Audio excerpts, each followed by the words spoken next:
예전에 한 13년 정도 된 일인 것 같습니다. 저희 사촌 형이 한 명 있는데요. 그 형이 이제 군인이었습니다. 군인 시절에 잠시 외출을 나와서 그 용산에 한번 이렇게 같이 방문을 하게 된 일이 있습니다. 근데 잠시 외출을 나온 거니까 복장이 군복을 입고 있었겠죠. 근데 이제 군복을 입고 있는데 그 저희 사촌 형도 저랑 비슷하게 생겼습니다. 덩치가 저랑 비슷하고 먹는 것도 좋아하고요. 그래서 길거리에 있는 그 핫도그 다 아시죠? 길거리에 있는 핫도그를 둘이서 이렇게 하나씩 맛있게 먹으면서 가고 있었습니다. 근데 때마침 그 육군 장교분 한 분이 저희 앞을 이렇게 지나가는 거예요. 근데 그때가 저희 형이 아마 일병이었을 텐데 일병이 군복을 입고 길거리에서 핫도그를 먹으면서 가고 있다 하니까 그 장교분이 저희 형을 보면서 이렇게 손가락질을 막 하더라고요. 그 손가락질의 의미는 무엇이겠습니까? 군인답지 못하다라는 것이죠. 군인답지 못하다. 가끔 우리가 드라마를 보면은 드라마 속 대사 중에서 이런 말도 듣게 됩니다. 그게 뭐냐면 당신답지 않게 왜 그래라는, 당신답지 못하다라는 것이죠. 뭐 등등 이 답지 못하다 아니면 또 뭐뭐답다라는 말은요, 어떤 대상에 대한 그 기대함을 나타내는 것입니다. 우리가 생각하였을 때 우리의 생각 가운데 누구라면은 이렇겠지라는 것이 바로 뭐뭐답다라는 것이 되겠죠. 이것은 우리 지금의 교회에도 아마 마찬가지가 아닐까 싶습니다. 교회다운 것, 그리고 이 교회를 다니는 성도들, 그 성도들의 성도다운 것, 그것이 무엇일까라는 것이죠. 어쩌면 세상이 바라보았을 때는 이 교회의 그런 기대함이 굉장히 높이 세워져 있는지도 모르겠습니다. 특히 그 목사님들에게 그 기준이, 어떤 그 목사다움에 대한 그 기준이 굉장히 높이 측정이 돼 있죠. 근데 요즘에는 어떻습니까? 굉장히 산산조각이 나 있고요. 또 그런 깨지는 모습들 보면서 뭐뭐답지 못한 그 목사님들이 목사님답지 못한 그 모습들에 우리가 많이 마음이 어려워지는 것을 보게 됩니다. 굉장히 안타깝기도 합니다. 그러면 우리 성도님들, 우리 성도들 또한 우리의 이웃들이, 우리 주변의 이웃들이 우리들을, 또 즉 교회에 다니는 예수님을 믿는 이 성도들을 바라보면서 아마 그분들도 그 마음 가운데 어떤 그런 기대함이 있을 것이에요. 성도들에게 거는 기대함, 그것이 바로 성도다움이겠죠. 저는 오늘과 다다음 주에 걸쳐서 이 성도다움이 무엇인지 한번 생각해 보고자 합니다. 이제 갈라디아서가 거의 끝을 향해서 가고 있습니다. 이제 6장이 시작이 됐습니다. 마지막 장, 6장으로서 이제 마치게 됐는데요.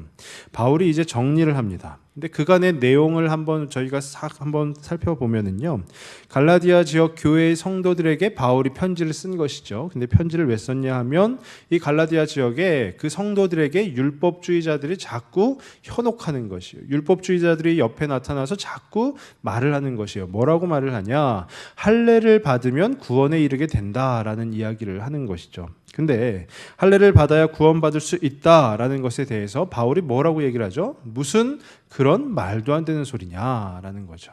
구원은 어떻게 받느냐? 예수님을 믿는 믿음으로만 구원을 받을 수 있다라고 하면서요, 그 율법주의 그리고 예수님을 믿는 그 믿음이 대립을 이루고 있는 그 모습들을 우리가 앞에서 살펴보았습니다. 근데 그 율법을 이제 벗어난 성도들에게 주님께서 또한 자유를 허락하여 주시고 그 자유를 어떻게 사용하는 것이냐에 대해서도 말을 하였고요. 또 그 자유 안에서 성령을 따라 행하는 것, 그것이 바로 성도들이다 라고 또 바울은 이야기를 했습니다. 그리고 나서 이제 마무리를 하는데요. 이 6장을 제가 이렇게 곰곰이 묵상을 하다 보니까 어떤 것이 이렇게 떠오르냐 하면은요, 이 6장 안에서 바울이 강조하는 것이 다름 아니라 공동체구나라는 그런 생각이 들었습니다. 어느 한 명을 콕 집어서 너가 성도답게 살아야 된다라고 이야기하는 것이 아니라 그 갈라디아 지역 교회에 있는 여러 성도들, 즉 그 공동체에 바울이 지금 실제적 권면을 하고 있는 것입니다. 공동체를 다른 말로 하면은 교회가 되겠죠. 근데 그 교회는 무엇입니까? 골로새서 1장 18절 상반절을 보면 이런 말이 있습니다. 제가 한번 읽겠습니다. 그는 몸인 교회의 머리시라 라고 되어 있어요.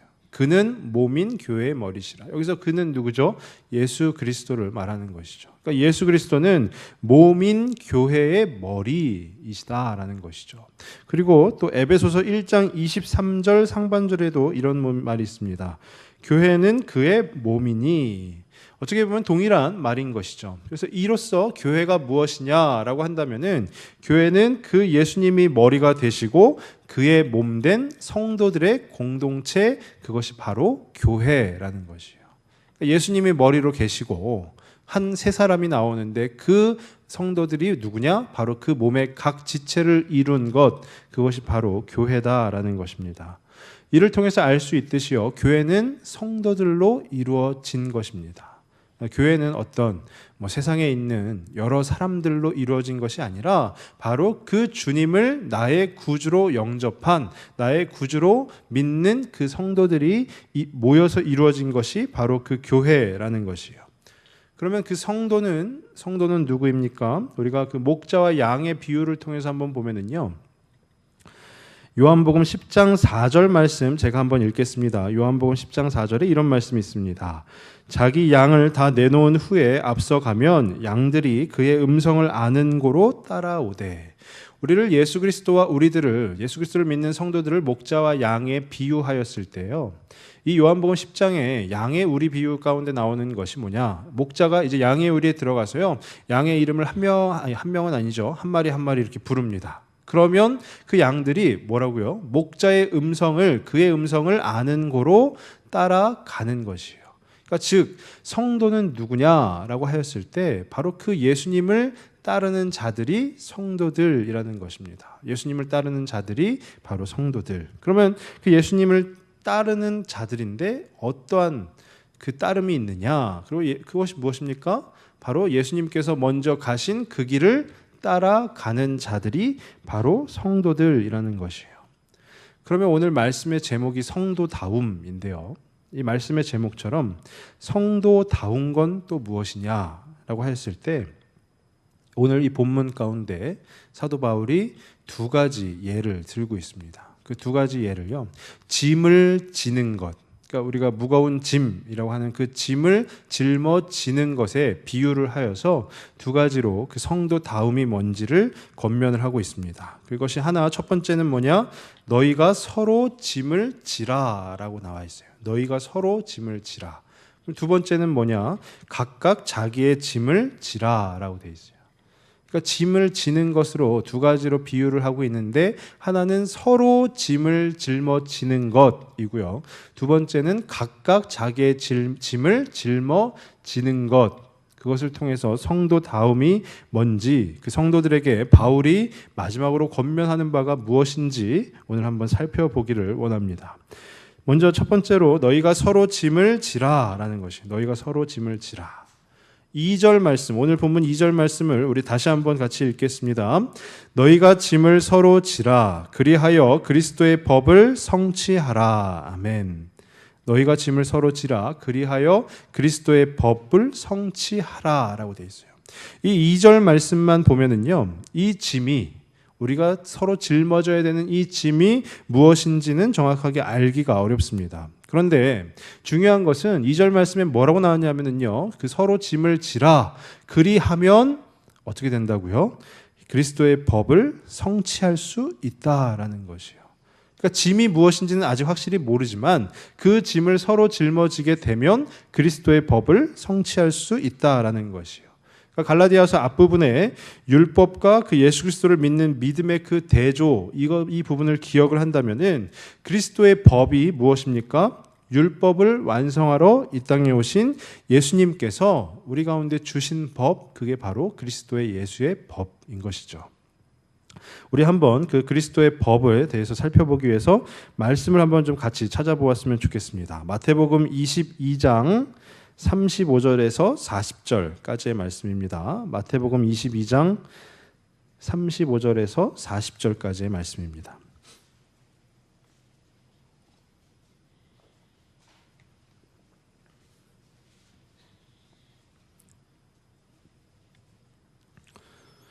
네, 마태복음 22장 35절에서 40절까지의 말씀 우리 한 절씩 한번 좀 교독해 보겠습니다.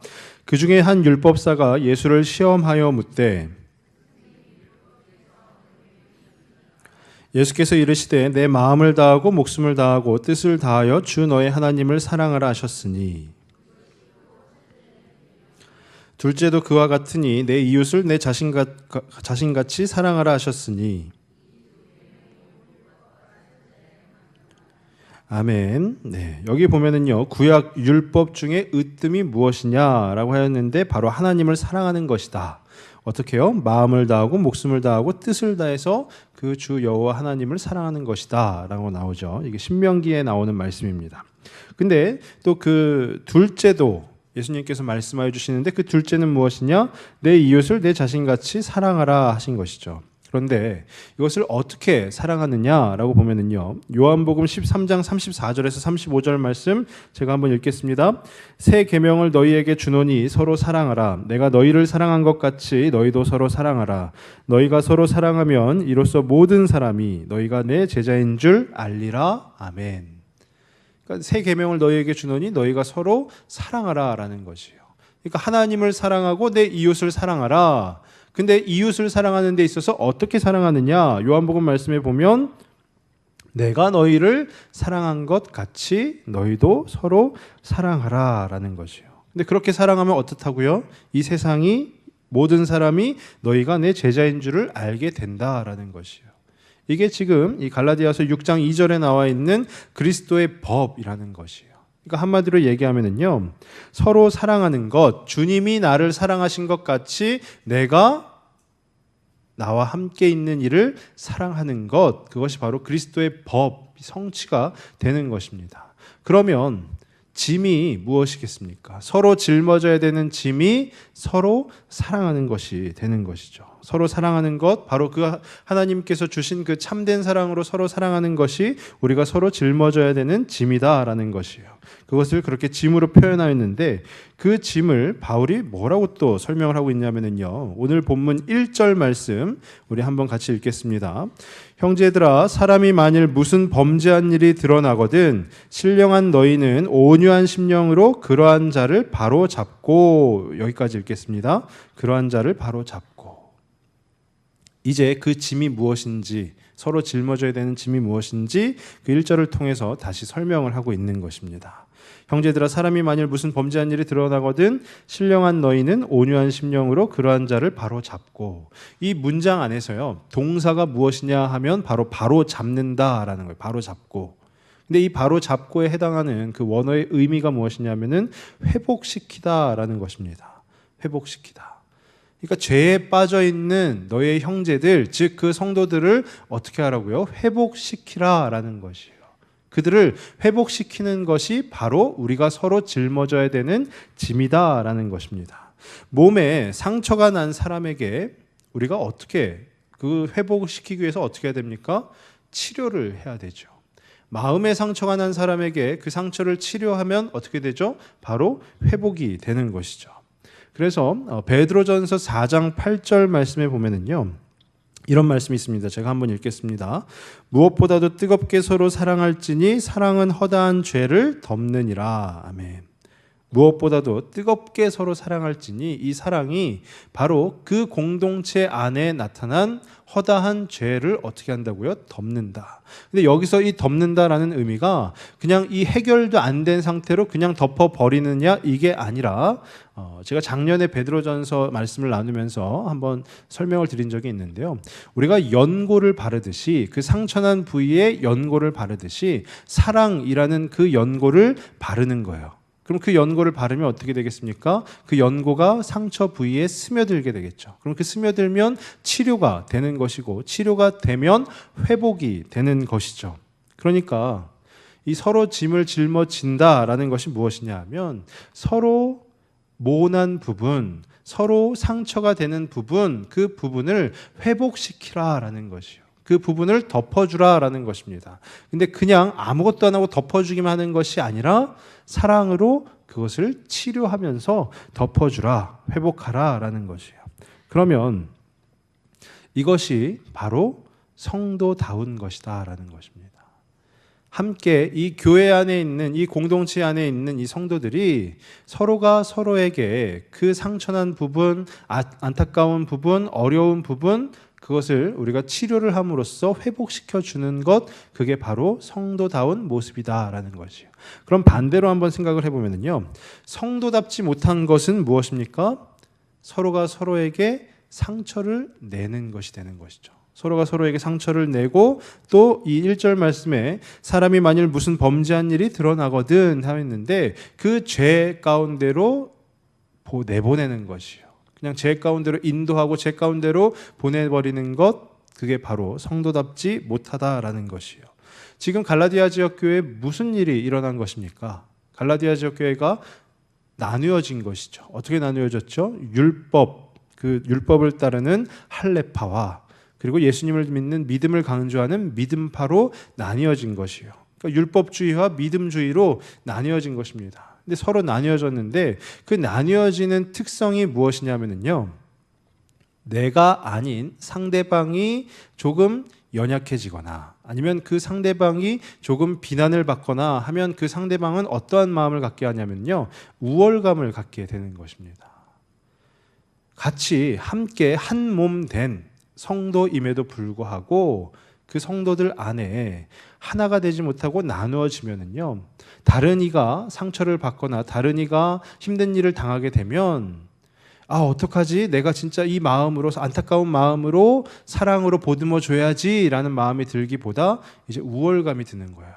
참 거봐라, 꼴 좋다라고 하면서 그 안에 점점 그 간극이 벌어지게 된다라는 것입니다. 한번 예를 들어서요, 우리가 축구팀이 있습니다. 축구팀도 그냥 일반 축구팀이 아니라요, 국가대표 축구팀을 한번 생각을 해보시면은요, 정말로 이 팀 저 팀에서 날고 기는 선수들이 모인 곳이 바로 국가대표 축구팀 아니겠습니까? 근데 이 국가대표 축구팀 안에 이런 일이 벌어진다고 한번 상상을 해보십시오. 어떤 일이냐면요, 어떤 선수가 골을 탁 찼어요. 멋지게 찼는데 골이 되지 않았습니다. 그랬더니 다른 선수가 생각을 하는 것이죠. 야, 참 골 좋다. 내가 더 열심히 해서 내가 진짜 골 넣어야지 라는 그 어떤 우월감을 갖고 경기에 임한다라고 생각을 해보십시오. 축구가 11명이 뛰는 것 다 아시죠? 11명 전원이 다 그런 생각을 가지고 그 운동 경기에 임한다라고 생각하면 어떻게 되겠습니까? 그 경기는 끝까지 보지 않아도 그 팀이 패배할 것이라는 것을 누구나 다 알고 있습니다. 아무리 날고 긴다 하는 축구 선수들이 모였다 할지라도요, 그 팀이 승리를 하기 위해서 필요한 것은 바로 팀플레이입니다. 내가 낮아지는 것이죠. 그리고 다른 이가 골을 넣으면 내가 골을 넣은 것처럼 기뻐하는 것, 그것이 바로 지금 이 공동체에 생긴 그 간극을 메꿔주고 그것을 회복시키는 열쇠라는 것이에요. 저는 간절히 바라기는 우리 교회도 그런 교회가 되길 원합니다. 우리 교회도요, 서로 짐을 지는 것입니다. 어떻게 지는 거죠? 서로 사랑하는 것. 또 그 사랑으로 보듬어 주는 것, 그 사랑으로 연고를 발라주는 것. 그래서 그 사랑이, 뜨겁게 서로 사랑하는 그 사랑이 허다한 죄를 덮어주듯이 우리 안에 있는 모난 부분들, 안타까운 부분들을 다 싹 덮어주는 것입니다. 그러면 그것이 회복이 될 것이고요, 그 회복이 된 것이 바로 바울이 이야기하고 있는 성도다운 모습이다라는 것이에요. 저는 간절히 바라기는 저와 우리 성도님들이 그 성도다운 모습 간절히 소망하면서 사실 수 있기를 바랍니다. 우리가 서로 사랑을 해야 됩니다. 그리고 그 사랑하는 마음으로 서로 보듬어주고 안아주고 격려해주고 위로하여주고, 그래서 우리가 회복시키는 데까지 이르러야 된다라는 것입니다. 그럼 두 번째로 바울이 지금 성도다움에 대한 권면이 무엇이냐면요, 각각 자기의 짐을 지라라는 것이에요. 우리 5절 말씀, 오늘 말씀 중에 5절 말씀 또 한 목소리로 한번 같이 읽겠습니다. 각각 자기의 짐을 질 것이라. 아멘.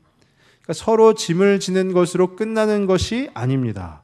그러니까 서로 짐을 지는 것은 내 짐은 다 내려놓고 상대방의 짐만 지는 것이 아니라 여기에 하나가 더 추가가 되는데, 그것은 각각 자기의 짐도 지어야 된다라는 것이에요.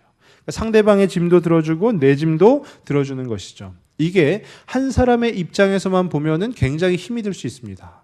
내 짐도 들었는데 어떻게 남의 짐까지 들을까라고 하지만은요, 서로 짐을 지게 되면 내 짐은 어떻게 됩니까? 또 누군가가 들어주게 되는 것이죠. 그러니까 서로 계속 짐을 들어주면서 하나의 어떤 그 아름다운 그 완전한 공동체가 이루어져 가고 있다라는 것이에요. 우리가 오늘 본문 1절 말씀 뒷부분 아까 읽은 그 후부터 다시 한번 읽겠습니다. 너 자신을 살펴보아도요. 너 자신을 살펴보아 너도 시험을 받을까 두려워하라. 아멘.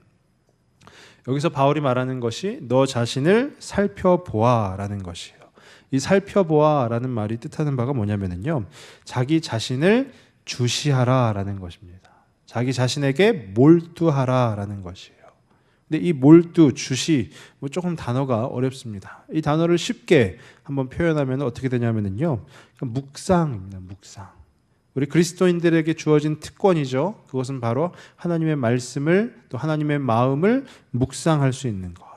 묵상이라는 것은요. 잠시 고개 푹 숙이고 우리가 그냥 생각하는 것, 그것은 보통 묵념이라고 합니다. 묵상이라는 것은 뭐냐? 우리 마음 가운데서 끊임없이 계속해서 생산되어 나오는 것이 바로 묵상이라는 것이에요. 근데 그 묵상을 하면서 어떻게 하라고요? 두려워하라라는 것이죠. 너도 시험을 받을까 두려워하라. 이 두려워하라라는 것은요, 시험 또는 그 죄에 대한 우리의 자세를 나타내고 있는 것입니다. 지금 이 자리에 정말로 제가 보아도 우리 믿음이 너무 뛰어나신 우리 장로님, 권사님, 집사님들이 앉아 계십니다. 근데 이 중에서요, 그 누구도 죄에 대해서 이길 수 있는, 나의 힘으로 이길 수 있는 사람은 아무도 안 계십니다. 왜냐하면요, 우리가 우리 힘으로 죄를 이길 수 있는 사람들이 아닙니다. 그럼 우리가 죄를 어떻게 이기느냐? 바로 이미 승리하신 그 그리스도 예수님을 우리가 의지함으로 그 죄들 또 그 어떤 악한 것들로부터 승리할 수 있는 것 아니겠습니까? 그러니까 두려워하라라는 것은 죄에 대해서 올바른 성도의 마음가짐을 가지라라고 말을 하는 것이에요. 이것은 4절에서도 뒷받침을 해줍니다. 오늘 말씀 4절 우리 같이 한번 읽겠습니다. 각각 자기의 일을 살피라. 그리하면 자랑할 것이 자기에게는 있어도 남에게는 있지 아니하리니. 아멘. 제가 이 말씀을 묵상하면서요, 말씀을 준비하면서 이 4절이 굉장히 어려웠습니다. 4절이 왜 어려웠냐면요, 딱 보시기에도 말이 좀 어렵지 않습니까? 각각 자기의 일을 살피라. 이것은 1절에 너 자신을 살펴보아 동일한 말이에요. 너 자신을 통해서 계속해서 묵상을 해라. 각각 자기의 짐을 짊어지라 라고 하는데, 그 뒤에 나오는 것이 그리하면 자랑할 것이 자기에게는 있어도 남에게는 있지 아니하리니. 제가 기본적으로 이 그리스도인의 어떤 마음으로 이 말씀을 대하는데요, 이게 반대로 된 것 아닌가라는 생각이 들었어요. 그렇게 그리스도를 묵상하고 말씀을 묵상하고 해서 성도다운 모습으로 나아가는데 어떻게 나에게 자랑할 것이 있다라는 것이냐, 그 생각이 골똘히 저를 또 묵상을 하게 만들었습니다. 자랑할 것이 자기에게는 있어도 남에게는 있지 아니하리니. 얼핏 보면은요, 성도답지 못한 것 아닌가라는 생각이 들었어요. 아니, 묵상을 했는데 그 결과가 어떻게 내 안에 자랑거리를 만들어내는 것이지? 라는 그런 생각을 하게 되었습니다. 그런데 제가 여러 서적을 참고하는 중에 하고 이렇게 깨달은 바가 있습니다.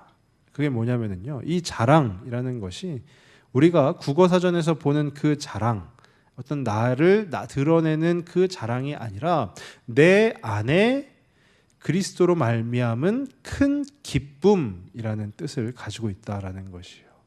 그러니까 우리가 줄기차게 묵상을 하다 보면은요, 각각 자기의 짐을 짊어지고 계속해서 묵상을 하면 4절 처음에 각각 자기의 일을 살피라라고 해서 그 묵상하는 그 삶을 살다 보면 그리하면 자랑할 것이 자기에게는 있어도 남에게는 있지 아니하리니. 예수 그리스도께서 우리 가운데 주시는 놀라운 기쁨이 바로 내 안에 자리 잡게 된다라는 것입니다.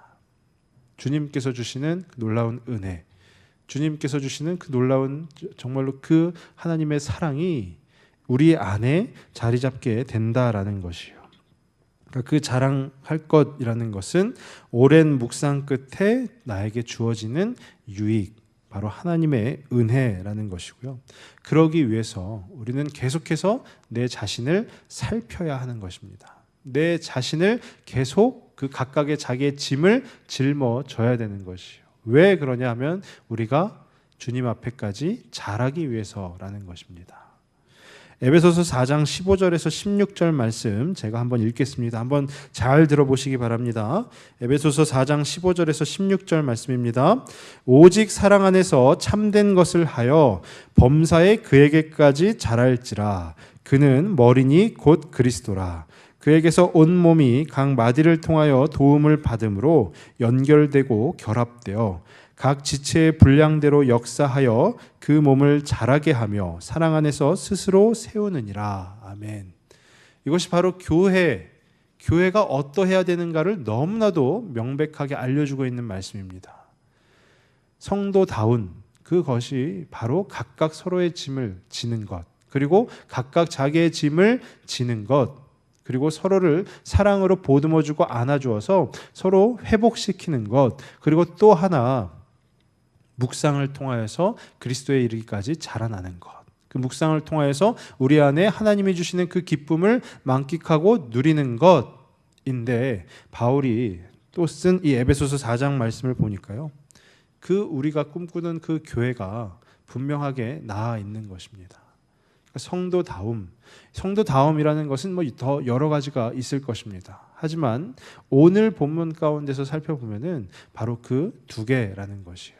각각 자기의 짐을 짊어지는 것, 그리고 서로 그 짐을 나누어 지는 것. 그렇게 되면 어떻게 된다고요? 교회의 머리 되시는 예수 그리스도를 하고 그 각각의 지체를 이룬 그 몸된 교회가 그리스도에게까지 자라갈 수 있게 된다라는 것입니다. 저는 간절히 바라기는요, 저와 우리 성도님들이 바로 이런 교회를 꿈꾸고 소망하였으면 좋겠습니다. 그리고 각각 자기의 짐을 짊어지시고 또 서로를 위해서 짐을 짊어질 수 있었으면 좋겠습니다. 여기 각각 자기의 일을 살피라라고 되어 있는데요, 각각 자기의 일이 무엇이냐 하면은요, 바로 성도들에게 주어진 일을 말하고 있는 것입니다. 성도들에게 주어진 일, 오늘 본문 가운데 보면 앞서서 말한 서로 짐을 짊어지는 것도 성도들에게 주어진 자기의 일인 것이고요. 또 하나님을 사랑하는 것, 또 교회를 위해서 섬기는 것도 그와 마찬가지 자기의 일이 되는 것이죠. 자기에게 주어진 일을 그냥 하는 것이 아니라 살피라라는 것은 묵상을 하라라는 것이에요. 마음 깊숙한 곳에서부터 묵상을 하라. 우리 교회 성도님들께서 교회를 위해서 여러모로 봉사하고 계시죠. 그 봉사하실 때마다 어떻게 보면은요, 봉사할 때마다 날마다 늘 큰 기쁨이 막 넘치면, 은혜가 넘치면 너무 좋은데 실제는 어떻습니까? 우리가 봉사를 할 때마다 그 마음 가운데 막 날마다 은혜가 넘치진 않죠. 야, 이 봉사 어떻게 하지? 진짜 하기 싫은데. 올해는 정말 하기 싫은데 라는. 그래서 교회마다 그렇게 한다고 합니다. 교회마다요, 그 막 구역장들 대각성 부흥 영성 집회 이런 거를요 11월 달에 한다고 합니다.